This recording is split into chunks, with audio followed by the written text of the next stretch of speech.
इन किले अंदर रहंदड़ अक्सर आबादी हिंदू मज़हब से ताल्लुक़ रखंदड़ हुई। इन किले के ओभारे पासे का आम आबादी के रिहाइश जा आसार नज़र आया आहिनि।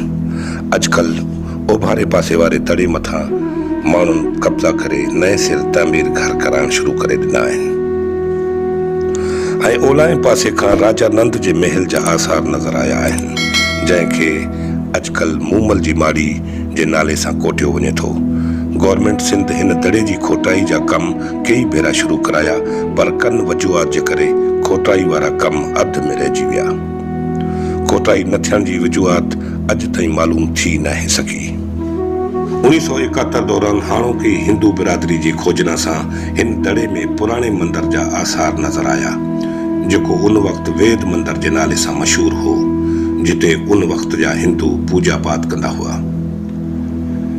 शताणी साहब दरबार जे साईं गोबिंदराम साहब जन जे हुकुम ते उन साॻी जगह ते वेद मंदिर जे नए सिर तमीरात जो कम शुरू करायो वियो। असां मौजूद आहियूं वेद मंदिर, जेको पुराणे उन टाइम जो मंदिर आहे, जेको अॼु बि उन मौजूद आहे। असां जेको मूमल हुई हितां जी, उनजो तालुक़ु हिंदू कम्यूनिटी सां हुयो, हिंदू मज़हब सां हुयो, ऐं राणो बि जेको हुयो हिंदू हुयो। ऐं असां अॼु उन मंदिर में मौजूद आहियूं। अचो त तव्हांखे उन मंदिर जे बारे में ॿुधायूं।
जेकर तव्हांखे असांजो ही वीडियो पसंदि आयो हुजे त इनखे सब्सक्राइब कयो, पंहिंजे दोस्तनि सां शेयर कयो, लाइक कयो।